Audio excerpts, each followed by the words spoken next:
Morning and welcome to the CADclass podcast. I'm Josh. I'm Jake. And we're here to talk with you about all things making, fusion, design, Onshape. One day we will come up with a proper intro. We but will. Today is not that day. Today is not that day. Today is the day that we test to see whether or not your microphone passes the test of time, which is can it survive an hour? We don't know. A single hour. After Josh dropped it. Every time we bring it up, I'm going to be inputting that since Josh dropped it. That's right. That's right. Next time I'm just throwing it on the ground. Next time it's not going to be accidental. It's just going to be on purpose. You know what, Jake? I've had enough. Looking right in the eyes. Shenanigans. Yeah. So good morning, PC Van Fleet. Printed by John, Grandpa Makes. And those of you who are with us this morning, I saw some cool stuff coming in. The I Made a Thing. One in particular. I know, one that I've been wanting to talk about all day. But we'll get to that in a little bit. Really quickly, we've hit a little bit of a mile marker.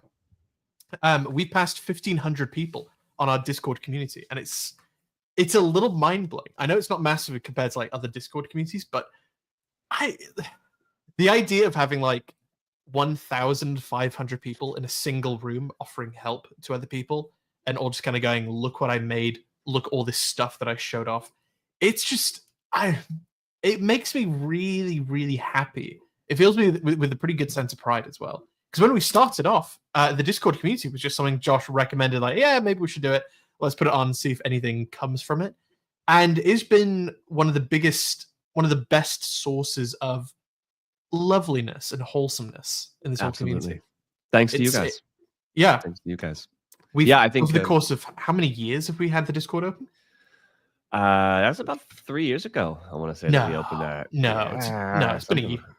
No, because we started it when we did the beta for the books. So 2 years. It's between 2 and 3 years ago. Oof. It's earlier than you think. God, so yeah, I mean, I think the one thing that we always come back to this, but it just amazes me how helpful people are.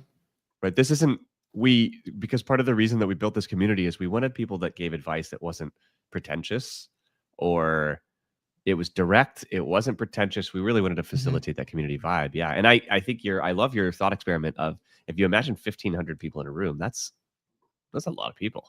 That's a lot of people from all over the world working on all kinds of interesting things. You get to show off what you make and chat and connect. I did reach out to member number 1,500 and I got his t-shirt size. Yeah, awesome. Yeah, so he will be getting a CADclass tee, a limited edition CADclass tee. We don't sell these things. We don't give these out. Like, these are hot commodities, Jay. I know. Yeah, the next time we're at a show and someone goes, "Oh my God, it's a CADclass guy," so I'll just give you the shirt off my back. Yeah. I'll just walk around really embarrassing. Yeah, exactly. Yeah. And they go, "I don't want this." And we go, "I don't care. We don't sell it." But in all that time, we've only had to kick off like 2 people because they were being arses. Yeah, we've had a very, very few. And I know I was pretty nervous about having to kick a bunch of people and just not knowing what to expect when we got in there. And I think, we're still early, we're still young. I'm imagining this will continue to grow. So we'll lean on you guys to help us continue to moderate and chat and make sure we're not being assholes. Yeah. But the entire time just having just really good, nice people in the entire pod makes me so happy. Or in the Discord. Yeah, and I mean some of the most regular of those folks are here now. So yeah, listening in. So thank you guys very much. Thank you. For all the good stuff. I want to show off the Discord really badly. I want to get this out of the way just so we can all go, wow, that's amazing. Bloody show off. And then we move on. All right, so we're in the I Made a Thing category. Grandpa Makes in the last minute, literally 2 minutes ago, showing off an assortment of knobs for his router table project. I have made so many of these out of wood. Oh my, just for random projects over the years before I had access to a 3D printer, and this would have saved me so much time. And he made them parametrically. 10 points, not super shabby. Another Grandpa Makes, my koi pond filter needed a non-replaceable part. Oh my God, that is such a nightmare. That is too large for the printer, so I had to allow for a diagonal orientation. Overlaps, dovetail joints, 3D part. That's really awesome. That is super impressive. I don't understand these companies that like produce a product where it's like a plastic part that cannot cost that much to produce, and then they just don't sell it. Like, what? What am I going to do? You don't understand it, or you don't like it? Both. I don't Of course, understand. it's understandable. Of course, it's understandable. I don't understand how that's even a part of their business. Yeah, just buy a new one. The whole thing. An entire koi pond. I mean, it's, we could go down a rabbit hole, and I'm not sure I want to, but the planned obsolescence idea, right? That, but there is a trade-off. I think that's something that's really, it depends on what kind of games you're playing. If you're playing short-term games and you're trying to maximize short-term profit, you probably make decisions that aren't necessarily beneficial long-term for the customer. And you'll probably temporarily make more money because people have to buy new stuff. But over the long haul, I have this sneaking suspicion that people will revolt against those kind of ideas. Although I could be wrong. Maybe the other side, maybe the other side of it too. Maybe the other side of it too is maybe consumers just don't care that much, and they'll just want the cheapest products off the shelves, and they don't want to have to bother with replacing things. I think we have to remind ourselves that we're in a community of folks who do enjoy trying to come up with solutions to problems, and do get a kick out of not throwing something in the garbage bin that could just be fixed, sometimes very easily, right? But that we're in a bubble, and that this is not actually how most people behave. This is also, I think, one of the things that's really interesting about the 3D printing community is once you learn it and get to know it and start communicating with people in this community, you start to feel like everybody is just like that. Everybody just knows this. And then you go back out into the quote unquote real world and you talk to people and you say, hey, like, you talk nonchalantly about 3D printing and it's still magic to people. So this like, that's my favorite. You've learned a thing, you've gotten pretty good at it. It's a niche skill set, but you fail now to recognize that you have this niche skill set because it just feels natural to you is the most interesting bit. And I think for like to bring it all back together, I think that for repairing things, we are in a niche, hyper niche community, but it feels like everybody should just do this because that's what we're surrounded by. Yeah. I mean, just inherently 21st century, just kind of consumers. But I think that is my favorite argument against people that don't like 3D printers. They go, oh, they just make a bunch of trinkets and it's plastic. And I'm like, I recognize that argument. I totally understand that argument. But the retort of I'm able to use this tool to then fix something with an incredibly small amount of plastic, small amount of electricity, and a small amount of effort to design it that will then save this much larger thing from going into a landfill and then having to buy another one to replace it is, I think, my favorite argument for it. I agree.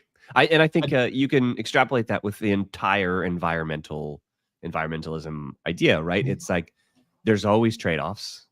And one of the failures, I think, of some of these ideologies is the failure to actually just consider what the trade-off is. To your point, yes, this is a machine that was manufactured and shipped and sent and has plastic, and quote unquote plastic is bad. And there's pretty good evidence that it's doing some real damage to us. So I'm not trying to say it isn't. However, right, to your point, is like, well, what if it prevents me from throwing this thing into a landfill, or it solves a problem, or I don't have to go buy something new? That means I don't have to ship it.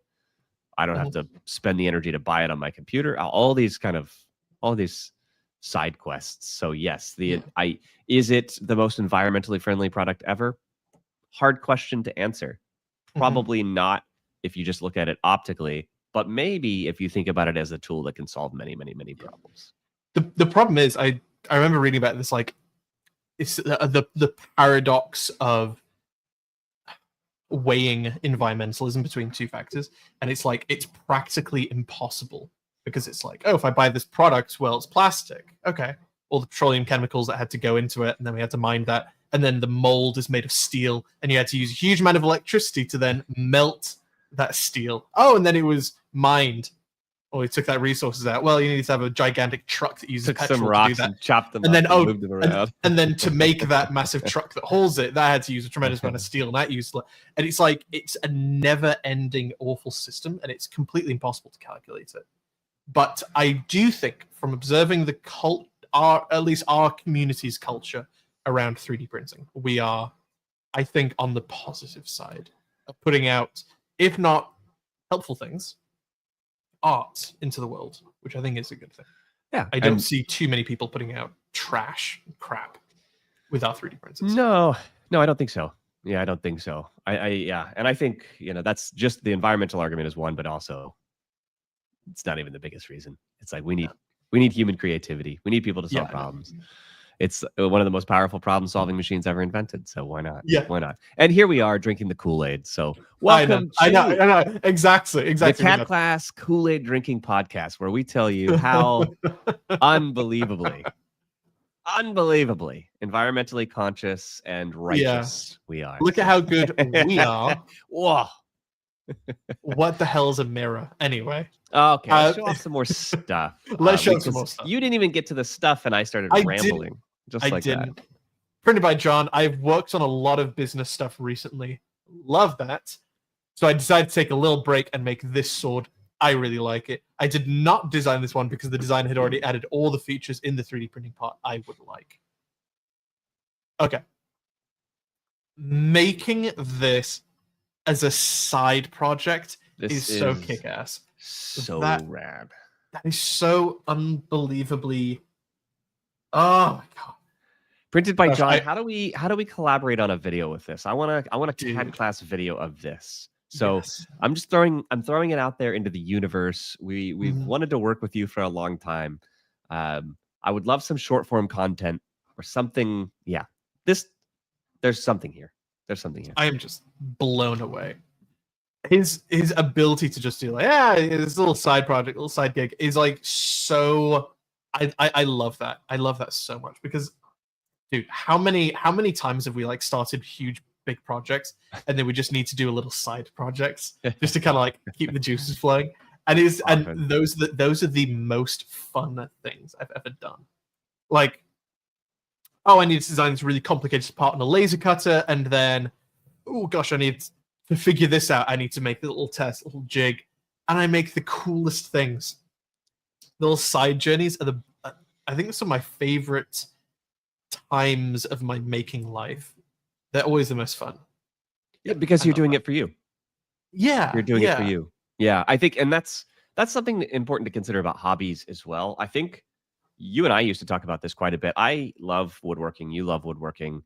I dabbled because I'm an entrepreneur. I always start to see things through the lens of business at some point. It just like that's just naturally where my mind goes. But I had this thing happen with woodworking where the more that pendulum swung from woodworking as a hobby to woodworking might be a business, the less interested in woodworking I got.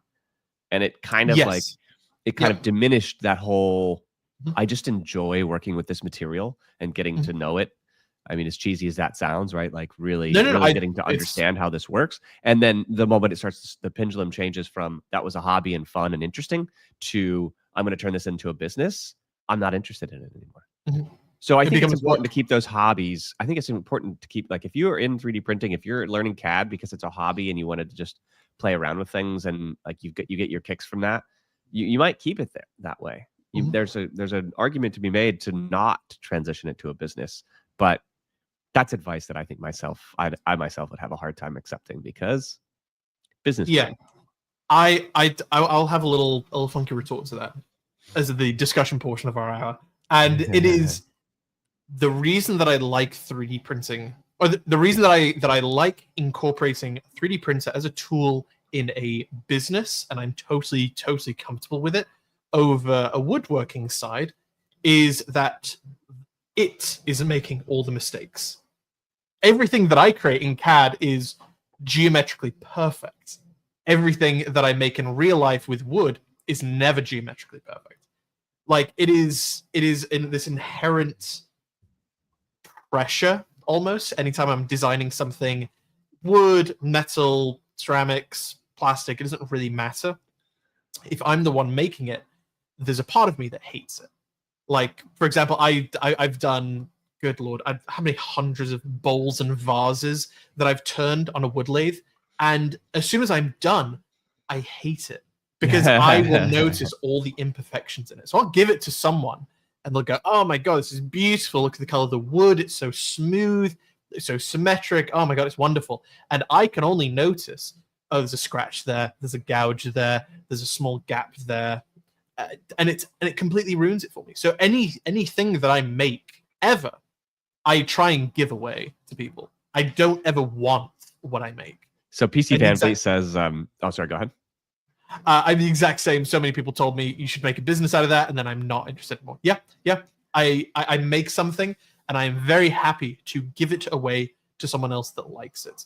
I also think PC Van Fleet, this is a funny one, is you learn how to do things, and then people who don't know how to do things want to tell you to go do specific things. So people who've never run a business are most likely the ones who say you should turn this into a business. Mm-hmm. And so you get this advice that's well-intentioned, but actually really bad, which is go turn this thing into a business. How hard could it be? And the truth is that it's like, it's insanely hard. It's going to be a long journey. And so you want to be careful about spending your time accepting business advice from folks who've never had an exit, run a bigger, more successful business, right? So yes. And the flip side of it is that the thing that you loved, your hobby, is now work, and that's now no longer fun. And you kind of sit there and you're like, what do I do? What do I do for fun? It's like I've been doing this thing for fun for my entire life, and now it's work, and I can't extrapolate that type of excitement and love and chillness out of it. Yes. And I'm like, what do I do? What do I actually do? I'm lost. Yeah, it's like I lost. Yeah, it's like I lost my trail. I was walking on the trail. I went off a little bit over here to see what was going on, and I just kept going down that see what was going on path, and I'm not interested in the thing that I was originally interested in. So Grandpa Makes says, anything I've done for fun that became work lost the fun and my interest. Yeah. Yep. Completely. That's generally true. Although I will say we teach CAD for a living. I'm going to say we teach CAD for a living. We do have other courses and things in there too, but I think our main gig is that we teach CAD for a living, and I'm actually still interested in it. So that's pretty cool. That's pretty nice. I do. I still make some stuff for fun, and it's kind of the detraction. But the same argument. If I make something, I will only ever notice the faults, and I'll go, I hate it, and a little bit of myself. But if I design something on the computer and then give it to a 3D printer or a CNC machine or a lathe or anything like that, or a laser cutter, it's either going to be perfect, and I love it, and I don't notice any of the faults in it because there are none, or it failed, and then it's not me that failed, it's the machine. So it's like, I'm kind of wiping my hands from the blame, and that kind of feels good in a way. Totally. It feels okay. I can wash my hands effectively. Definitely. Piece of Fleet. Yes, I would rather do the odd job and not make a complete business out of it. Retains the fun. Totally agree. We all love to make some cheese off the hobby. Yeah. What I find is that if I can, here's actually how you make the business still keep the fun, and you use it to fund the hobby. If you make a design and print it out and you sell a couple of them, and you use that to upgrade your machine or to get some more accessories or to get some interesting filament, that still keeps it really fun. It never feels like work at that stage. And then you go, I'm going to buy a second printer, and I've got a bit of a farm, and then you personally work on bigger and bigger projects that you can do. That's how you retain the fun. As soon as you go, I'm going to use this tool to make something and then sell it and get some money and then buy groceries with it. And it's like, that sucks. That's when it saps all of the fun. So use it to buy more toys, then then I think it's totally fine. Totally. Love it. Okay. One thing that we wanted to, in the spirit of 3D printing as a business, one thing that I wanted to chat about this week, we had an old friend of mine basically come up and say, hey, do you still, have a 3D printer? I was like, yeah, I actually got a new one. Can you print out a bunch of these parts for me? I need 125 of them. Like, yeah, totally. So I printed out a bunch of them. But I was like, oh yeah, I can fit all of them on my big, 1 square foot build plate. I'll get it done in 1 day. It's going to take 19 hours to print. Done. Easy. So I'm like, I'll just do one as a test. So I printed out one, came out perfect. Super quick, fantastic. Then I printed out 5 of them, all in a row. and they all turned out horrible, absolutely atrocious. What? Did a little bit of research on it. Effectively, this is a print that was really thin, a normal size print, nothing too crazy, but fairly thin, and it had a pretty normal, like 65-degree overhang, like nothing too crazy whatsoever, and it was drooping and curling upwards, and it looked just horrific, absolutely horrific. This is sometimes called overhang curl up. It is a pretty common problem just because the plastic isn't cooling down enough. You are adding on really hot layer after layer after layer. It is then curling upwards as it's cooling too quickly, and it's causing a problem. The fix for this is always, well, either ramp up your cooling, put it in an enclosure, or have a minimum amount of time on each layer, or just print multiples. So by the time it gets to the last one, the first one is already cooled, and you can go back and layer another layer on top. I had completely the opposite problem. I'm in enclosure, maximum cooling, multiple parts, and I was getting even worse results than just printing one. It literally doesn't make sense. Like, that doesn't make sense. It should be much worse on the singular one. So I tried maybe for half a day doing test after test after test. I think I'd been at 10 tests doing research. Why is this happening? What can I do? What are the settings? What can I tweak? Change this, change that, change that. Logging all of the things that I needed to fix. And it kept on failing. And just turns out these bamboos are really good with everything else except for this one thing. If you've got a thin part with overhang, curls up, the hot end comes on, pushes that down, prints another layer, and it curls back up. Sorry, I don't have any examples of it because I've got them all in my trash can. Yeah. Do I have? Oh, I have a cup. No, those failed for different. Nope, sorry, I don't have any. They just looked atrocious. They effectively had, instead of a straight line overhang, it was wavy because the layer would curl up, the hot end would push it down and add material, and that would then hold and then slowly build up pressure. So it just had this really crappy, wavy, curvy edge. The fix for it was that I just printed it on my Prusa, on my open air bed slinger, which would normally give you a worse result, but it gave me the perfect result. And it was this kind of ideology that we'd always thought about with setting up a 3D printer farm as part of the business early on. It was like, okay, you need to have all of your printers be exactly the same. It is a massive problem when people are like, I'm going to buy this one, and then that one, and then this was on sale, and then I got given this one. Oh, and this was on Craigslist. And it was like they just amass 10 different printers that are all different styles, all different slicing softwares, all different profiles, all different qualities, and it's just like there's no consistency whatsoever. So if you're going to do it, buy one type of printer. Except the one thing that nobody tells you, that we will tell you, is that there are some cases where that perfect printer that you have will fail. And it's going to be failing usually on the print that you need to get out really quickly, and they're paying you a very healthy amount of money for it, and you're like, nothing's working. And that is always to have all of your printers be exactly the same except for one, where it is a totally different type of printer. It can be as expensive if you want, but it has to be completely different in almost every single way. It's not a Core XY, it's a bed slinger. It's not enclosed, it's open. It's not bamboo, it's a Prusa. It's not this, it's not that. It is different in as many different ways as you can get it, because that will be the savior. That will be the land hoe when you spend half a day pulling your hair out. Jake, I have a smug question for you. Okay. All right. You ready for the smug question? Yeah. The smug question is maybe it's a statement. Actually, I think I have a smug statement. Is this the point of the pod that I say, I told you so? Do you know why? No. Do you remember when you were saying, "Hey, I think I'm just going to accept this 3D print"? Oh, yeah. Is this that point of the pod? Give me the Do we smug. want to talk about? Come on. Do we want to give me talk the about smug. this?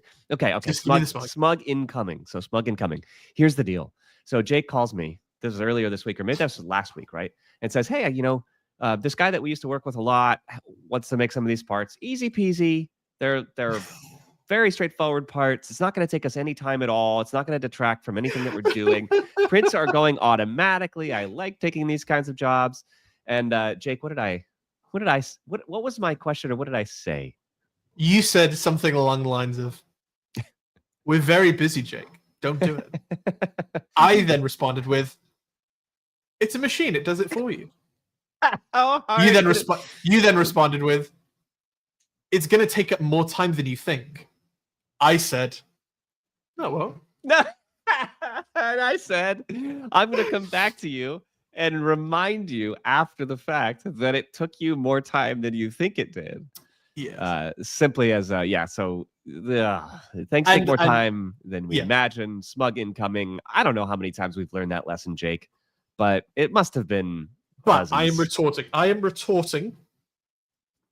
If I didn't do this gig, I wouldn't have learnt more about the Bamboo Studio software and about the machine itself. Okay. So my smug retort is that it wasn't a problem; it was a learning example. Mm-hmm. It was an opportunity to learn. I'll grant you 1 point. If this is like out of 10, if this is an assignment that you have to hand into the teacher, you get 1 point out of 10. And the reason is not because I need at least a 3. I don't think you get 3 points for this one. The reason is because everything is a learning opportunity. So you can easily justify making any decision you want if the lens that you're looking through is, well, it's an opportunity for me to learn. Yeah. Period, full stop. So yes, you definitely learned something, and we get to now have this fodder on the pod. So actually maybe the point total's going up because we get to talk live about how I think it just went to a 3. Smugly says, "I told you so." But at the same time, yeah, I think one of the things I would love to impart in our audience, and I hope that we talk about almost every week, is this idea of trade-offs.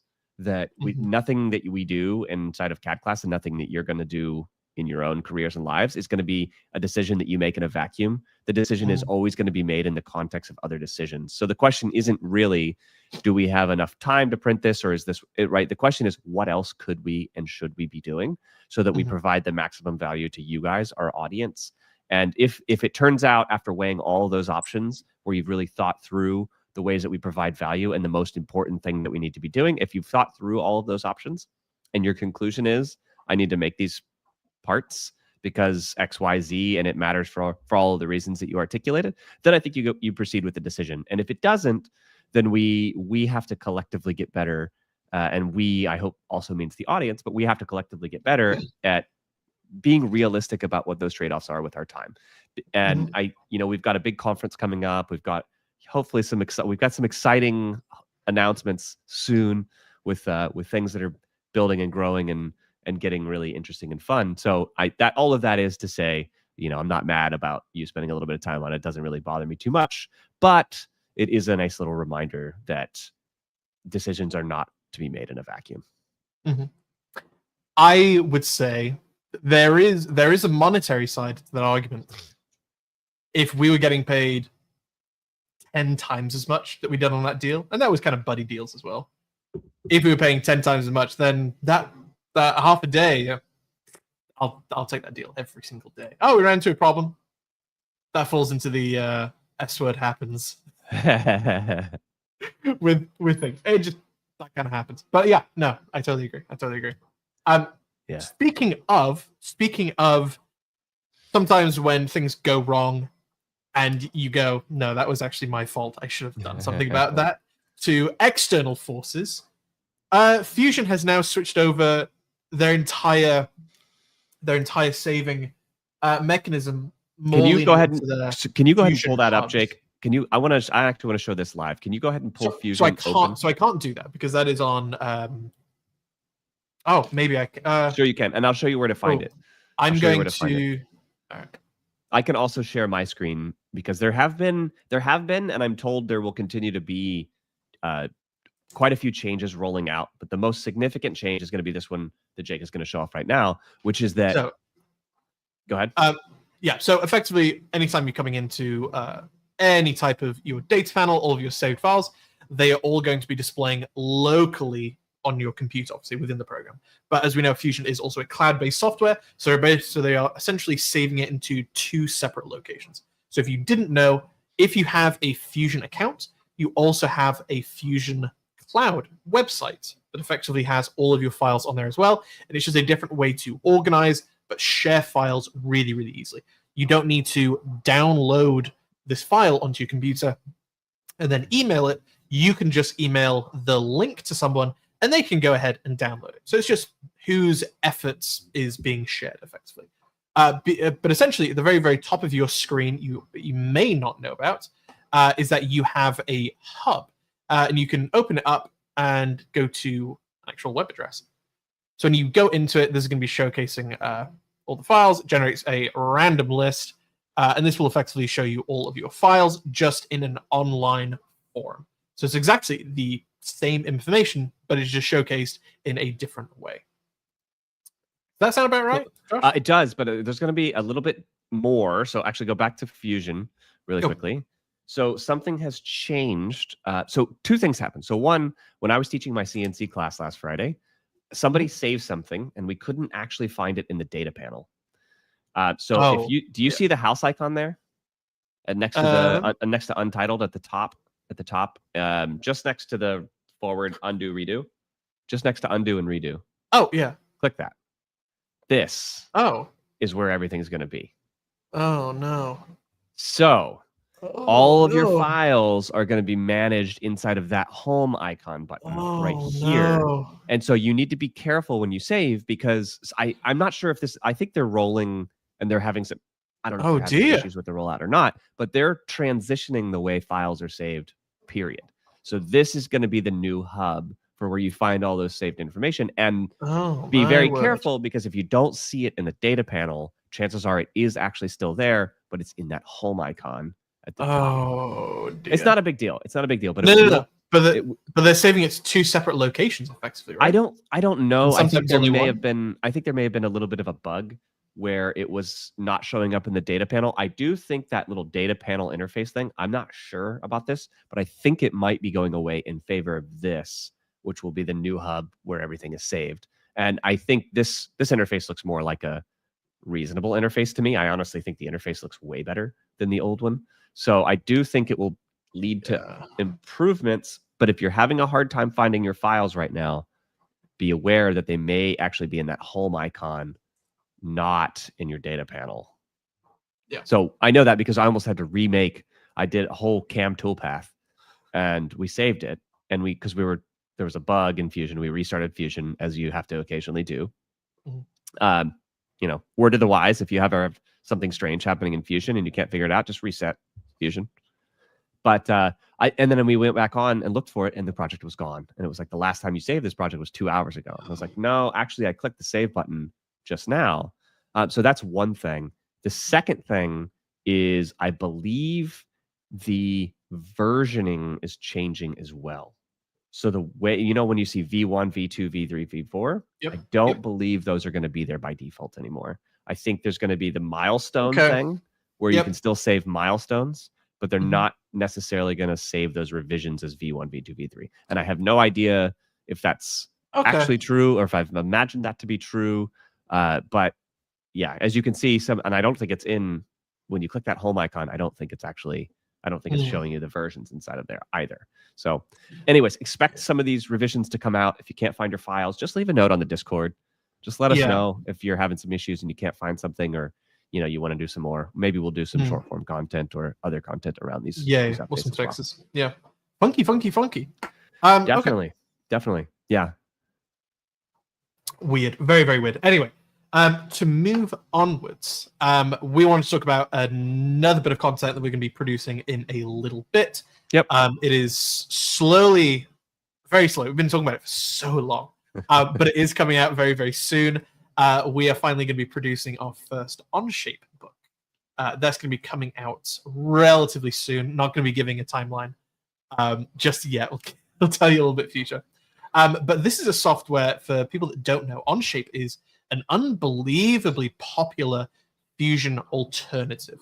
Effectively, within the big universe of every single different type of CAD software available, you've got super duper high level, very powerful, very expensive softwares like SolidWorks, NX, Inventor, things like that. Big price tag, very, very popular in an industrial environment. Mainly just engineers and architects use this, but lots of different fields. Then you've got kind of lower level. There's actually quite a few coming out where it's usually browser-based, very, very simple, aimed at a younger audience. Can't do as many things, but definitely aimed about ease of use. Tinkercad comes to mind, but there's lots of others that are coming out. And Fusion, as you'd imagine, lives in this kind of middle band where it is nice and easy to use as a beginner coming in, but it also has a lot of high-level functionality just behind the curtain that, if you need to use, you can peer behind. But a really big competitor of that is Onshape. So Onshape is, again, a browser-based CAD program, but it was actually invented by some of the key founders of SolidWorks. SolidWorks has been it's been the CAD software for, as far as in engineering and universities, that is the hallmark CAD software that you learn on. The Onshape has kind of come with the same style, with the same logic, so it's a very easy transition into it. And it's completely been one of the programs that I have personally avoided because I kind of don't need to learn it. It's been one of those programs that I've not been like, shun, no, but I've just been like, I don't really need it. That is until we actually met up with Ed, one of our other UK partners, a couple of years ago. And he was like, oh yeah, I use it all the time. I'm very prolific with it. I use it all the time in different classrooms because it's way easier than Fusion to share files and see other people's projects. And if you're working on a big, let's say a big robot that's got 6 different people working on different parts at the same time, collaboration is the name of the game. I'm like, well, I'm just, making stuff for myself or for other people in my office. I don't really share it with, dozens of people. So I've always just been like, it's not for me. In comes Ed and he says, this is fantastic. You guys need to make something about this. And I've always been, okay, I will give this golden pillow to you. Go ahead and design something with it and let me know how it goes. And Josh being the other component, he's then gone, all right, I will work with Ed and be the overseer until it's done. And Josh, it's done, kind of. Just about, yeah. And it's based on the same framework, right? What we're trying to develop at CADclass is a framework for thinking about how to put out lessons and learning opportunities that are actually fun and exciting. It's the same idea. We're just doing the same idea again and again. I want to tease something, which I teased, I believe, last week just a little bit, but we're going to have Too Tall Toby on the pod. You all have made some of the models from Too Tall Toby. The reason I want to mention it right now is because his main thing is Onshape. So what we're going to be doing here in a couple of weeks, I believe it's March 19th. So we're 3 weeks away. What we're going to be doing is doing some live challenges, which, by the way, you guys have worked some of the Too Tall Toby challenges already, some of the design challenges. We're going to be working through, Jake, you're going to be doing one with Fusion as the primary tool, and he's going to be doing that same model with Onshape. And we're going to be discussing some of the pros and cons of these different types of software. Basic idea is that it's parametric modeling is parametric modeling. But you're gonna get to see, instead of us just talking about some of this stuff, you're gonna get to see that. And by the way, we will also be on the Too Tall Toby pod that Monday. So Monday the 17th will be in the Too Tall Toby pod. Wednesday he'll be with us, and we'll be exploring some additional opportunities for our audience, for you guys to continue to make and build, and for Jake and I to not to have to take the full burden of finding some of these challenges every week, but working with Toby to build some challenges that we find exciting together. So yeah, shout out to him and to his models that we've used in the past, and we'll have them on soon, and we will show you some of the differences between Onshape and Fusion. And from the Onshape world, now that it has been lovely and perfected and go, this is like 99% of the way, from Josh's perspective, now it's kind of time for me. So we're also working with some people who are I think by their own accord say, I'm not a CAD expert, I just use it, which is like a fantastic middle of the ground way. But I've never used Onshape in my life. Literally, never used it. I've used SolidWorks for a long time in kind of the university and an actual profession position. So I've worked it within two different aspects, and it's like, yeah, this is really complicated for a reason. But I'm really excited because I haven't learned a new CAD software in a long time. But I'm also kind of intimidated. I'm a little, I'm a little spooked by it. You know? Yeah, it is. You're gonna find a couple of button clicks that are weird and things that are like, that's not behaving the way I think. And it's weird too. What it is. I'm not gonna say too much, but there's just a couple of things that you need to do repeatedly that you're like, why is this not doing the repeated thing that I know or think that it needs to do? And by the way, for those in our audience who are going to turn pro and going to do, CAD for a living and work with companies and brands and things like that to make models, you will need to be, I would imagine, a multi-tool. And because one of the things that we hear often from our audience, especially for the folks that leave SolidWorks and come to Fusion, they don't necessarily leave all of SolidWorks. They'll still typically make their designs in SolidWorks, but then they'll come to Fusion for the things that Fusion does well. For example, manufacturing. And that is one of the areas where the manufacturing workspace was just launched for Onshape, but sadly, Jake, it is behind a paywall. So you need to pay $1,500 a year to get access to their, at least the last I checked, to get access to their CAM tools. And that's just, for the hobbyist, that's a little too steep. So, especially when the machine doesn't care if your files were being made in Fusion or in SolidWorks or in Onshape, it makes no difference, especially for simple files. That's kind of rough. But I think for the people who are coming in that don't want to, that just going into Onshape for the free version, I'm going to pay a dime.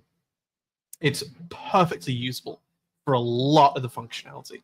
Yeah, and then so that's teasing. So Onshape is definitely coming down the line. And Jake, we're trying to make Tinkercad a little bit larger part of our strategy, which might sound a little counterintuitive to some of our audience members, but we just updated the Tinkercad book, and we added a brand new feature that they put in. Yeah. You want to talk? They put in literally this last week, and we already got it in our book. Damn, we're good. Yeah, it's already out. So if you buy the new Mastering Tinkercad book, it's there. Go ahead. Yeah. So we've gone to dinner with the head of Tinkercad, it's a chap called Guillermo, who is translating our Tinkercad book into Castilian Spanish. And dude, such a cool guy, such a nice guy, great stories. He's the kind of guy that's really nice to have a pizza and a beer with. Yeah. Just chat nonstop. Really good. Well, I think the best part about him too is as like his vision for this product is so well aligned with our vision with CADclass, meaning when we were talking with him, he said repeatedly things like, this needs to be relatable and fun and interesting. It can't be something that is just like kind of classic CAD where it feels gatekept by engineers. It has got to be something fun, which is why they build in things like what is it, like Legos, and I'm gonna throw a bunch of bowling balls at my I'm gonna throw stuff in the sim lab, and like it's designed to be kind of interactive and game like because it needs to spark curiosity in kids, and not just kids. We say kids. I need to get out of the habit of saying Tinkercad is for kids. It's not. It's very powerful. And speaking of which, Dan is in here now. If you want to see some of what is possible inside of Tinkercad, he's really pushing the boundaries of what we thought possible. So Jake, what is that new tool? What is here? So the new tool is sketching. Previously, Tinkercad has always been a 3D imports CAD software. Super duper simple. I pull in a cube and I can stretch it and pull it. I can make it a positive part or a negative cutting tool. There is an infinite amount of artistic or creative or organic parts you can pull into a scene. You can do simulations. You can do gravity tests. You can add motors to things, but also make it tremendously fun. But it's always been just kind of 3D space. And finally, the ability to add on like 2D sketches into a part, which after talking with Guillermo, the head of Tinkercad, they've been reluctant to it purely because it is this really funky part of computing that I don't have any experience with. That he said it is ungodly difficult to do it in a browser within this type of program, but it's incredibly easy to do in a downloadable program. You're talking about sketches, or are you talking about the constraints? Adding the constraints, or going between the sketch to a 3D, which is obviously the transition in Tinkercad or in any CAD software. Apparently, doing that is really, really, really difficult. And a part of Tinkercad that they do is they don't. Anytime they add on new software, it isn't an additional to their base code, so it isn't bloat software, which a lot of CAD softwares are. Which just slows everything down. They literally rewrite their entire code from scratch with every single update. So it is always lean and mean. Wait, are you conflating? Because that's what Figma told us. Was it Figma? I think I've got it confused in my head if that's true. I think that might not be true, but I could also be wrong. Because we went on this when we were in the UK, we had a bunch of conversations with different companies. And I came home afterwards, I was like, was that actually with them? So I'm not sure.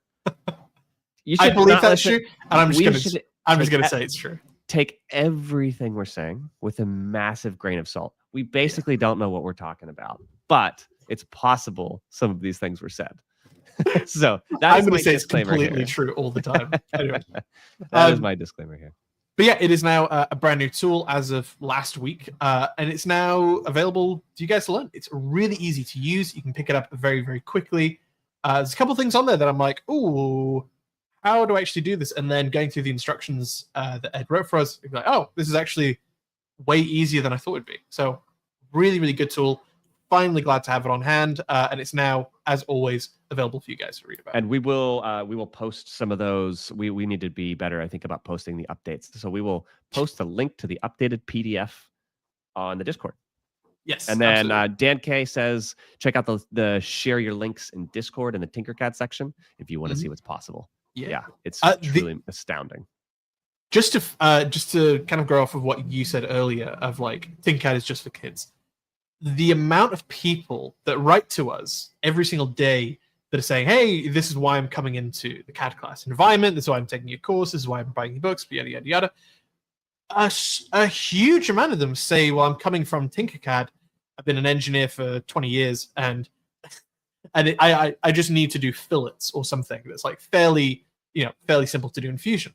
And this is why I'm coming into it. And after chatting with some of the people that some of the YouTube friends that we have that we work with, the amount of engineers, not hobbyists or tinkerers or makers, engineers, mechanical, civil, electrical, quite a lot of them, that say, oh, I use Tinkercad and this, your guys' stuff is what's going to push me into a little bit more high level. You would be shocked the amount of YouTubers that we follow, that we love personally, that I guarantee you guys all know by name, seen their videos, that go, I still use Tinkercad. And I go, all right, it's time for you to go up another level, dude. Yeah. But it's a pro tool, and I think we want to teach people how to make the best use of the tools available. And in order to do that, you need to know how they work. And so I'm finding myself actually recommending people go back and check out some of the features and functionality in Tinkercad because it does things that Fusion doesn't, and it excels in some very specific ways.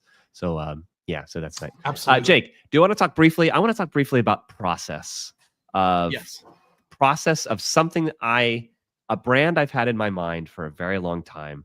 I made a little bit of progress on this brand, and I'm going to end up doing some things that I think are relevant to our audience with that brand. So once upon a time, long ago, 10 years, 11 years, I love beer and I love brewing. And so I've been a beer brewer for a while. I haven't made any batches super recently, but I've been into that hobby for a little while. And I started brainstorming brands for maybe something. And I actually got so far as I called some contract manufacturers and had some like potential manufacturing of some beer lined up. And I was trying to figure out what brand I wanted to build around it. And I have this last name that lends itself to a brand. So the brand is called Manly Brews. It's a tongue-in-cheek play on manliness, kind of serious, kind of not, kind of poking fun at the quote unquote masculine things while trying to top, but sort of trying to redefine like what it is. What does it mean to be a quote unquote strong man, right? So the brand is called Manly Brews, and the tagline is for the man in you.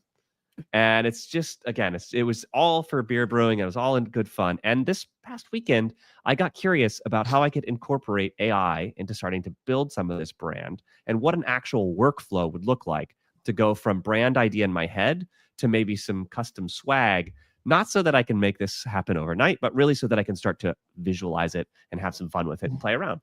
Yeah. So I went on to ChatGPT, Gemini, Grok, and a few of the other AI tools available.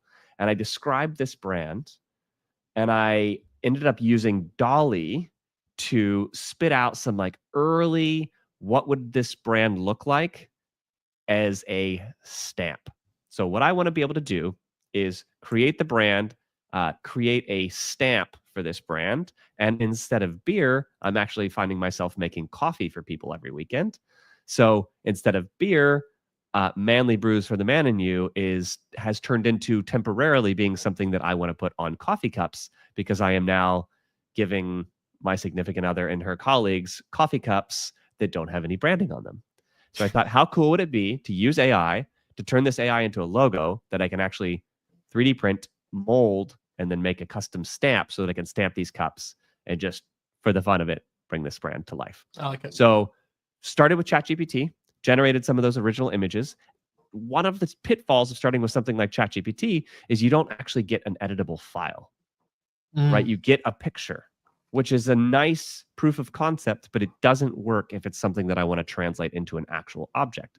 So from there, I went to Canva, and I had to do something that was a little challenging. I had to actually use AI again to say, hey, what fonts did you pick? That font was really interesting. I liked the specific look of that font, right? So I had AI identify the font choices that it made. And then it turns out that Canva didn't have that font. So I went back to AI and I said, how do I import this font? And it was like, you need this file type, and this is how to search for it. I imported the file type into Canva, and I have almost a perfect replica of the font choices that it made. And I ended up transitioning that design. I simplified it a little bit, and I turned that design from something that was a picture in AI to something that was an actual, from a picture it was AI to something that was an actual vector file or an SVG. So now I've got the SVG file, Jake. So the next step for this process is going to be, I'm going to take that SVG file, import it into Fusion, and I'm going to start to make some molds. And I'm actually going to test 3 different processes when I do this. So the first process is making a 3D printed mold that I then pour silicone into, and I make my first silicone stamp. The second process, we're going to test out some TPU. So TPU is nice and flexible. I've read pros and cons about how well it works as a stamp. We're going to find out. We're going to run some of those tests. And the third thing you suggested, which I thought was really interesting, was you said, why not laser cut one as well? So we are going to laser cut based on those SVG graphics and give it a shot to test all 3 of these processes to see what stamp actually works, all to fulfill some sick, twisted desire of mine to spread my name throughout the world. So that is coming down the line. We will report back on what's working and what's not. But I that whole AI workflow, I find that I'm still kind of inventing it and trying to watch people that do it. And what I really like is when somebody says, this is the process I used. So if you're not using AI, if you're not experimenting with these tools, I cannot recommend highly enough, when creativity strikes and you want to do something, just go in there and start testing it. But to go from an actual image, which it would have been really hard for me to come up with that. I'm not really something that I spend a lot of time on, right? So I really couldn't have come up with anything all that great. But to then borrow the creativity of these AI engines and to be able to trace some of these makes it feel like you can bring your product's brand idea to life at lightning speed. So coming down the line, we'll report back on TPU, silicon molded stamp, and also a laser cut stamp. Do you know what I like about that? Just about the name, Manly Brews. It's fantastic in its dual sense. You're brewing something. Yes. Yeah. Like the things that I've done. And then it's also like the acts of like, yeah. These are my brews. Manly brews, manly brews. Manly brews is a completely grammatically correct sentence. That's great. Manly brews. I actually like that quite a bit. Yeah. Manly brews. Oh, yeah. Wow, that's pretty good. That's like does that beat the tagline for the man in you? Is that better? Oh yeah. Is it manly brews, or is it manly brews for the man? If someone said the man in you, I would think that's like an Elton John song. Nice. But the flip side of it is very, very early on. Good Lord, 2016? No, 2015. Holy hell, it's been 10 years. My job was that I was a commissionable woodworker. So I had my own wood shop, and people go, oh, on Craigslist, hey, I need this really strange custom thing to be made. Yeah, absolutely. Let me go ahead and make it. And it didn't pay my all the way through college, but it was a really, really nice addition to it. And just to like, at the time, woodworking and branding your logo and your name onto your part was like all the rage. And if you looked into it, it's like what Dan K said in the comments, oh, I'm just going to take a brass puck and I'm going to CNC it and then have a little thread on it, screw it onto a soldering iron, and you can burn all your parts. It's like, yeah, that sounds awesome. Every one of those brands is at least $300, at least. And it's like, oh, I don't really have the coin to throw that around. So I'm like, I know what I'll do. I'll make a stamp. And I found somebody on Etsy that's like, oh yeah, upload a part or upload a file. I'll go ahead and print it to you and send it to you. And it was all, and I had it. It was awesome. Made a stamp out of it. As soon as you do that with an ink pad and you do it into wood, you realize, oh, well, wood has grains. And so all the ink just goes along the grains and it's completely illegible. It's like when you try and Sharpie onto a 3D print the first time, and then you go, oh, it's ruined, and it's completely not visible in any way, and it just goes all along the layer lines. Exactly the same thing. But as then transitioning from that and meeting Josh in our makerspace and going and looking at this little bit of rubber, it was about 1 square inch with signature and Jakey Makes on it. I looked at it, I'm like, oh my god, I bought this for $20 and thought that was a steal. And it was just laser cut. It was just a really inexpensive bit of rubber. It was like, it wasn't even straight cut. It was like flashed through the Stanley knife, and then they laser cut on it. And I'm like, this was probably less than a quarter, maybe 25 cents worth of rubber, if that. Probably way less, to be honest. And just maybe 30 seconds worth of rastering to just deplete the top surface of rubber and leave behind my image. Wow, that's a great business. Yeah. And I'm like, damn, they made a killing off me. So Dan Case had something kind of interesting too. He said, ask a stamp maker, you can do it online. And actually that gets us maybe a fourth part of the process that I would like to talk about. And that is you don't always have to do it yourself. But what's the fun? Where's the fun in that? All kinds of fun. All kinds of fun. Maybe a little less, but if you don't have a laser, for example, if you're like, wow, lasering is the best process. So maybe that'll be part of it as well. We'll see. I don't want this to balloon out in scope, but I would love to show off, what's possible both individually. And then if you don't have access to these tools, how do you collaborate with folks that have them? Mm-hmm. I love it. Jake, that's the pod. We managed to talk for an entire hour and some of you listened. Wow. All right, guys. This has been the CADclass podcast. Once again, I'm Josh. I'm Jake. We'll see you all next week. Cheers, everybody. Yes.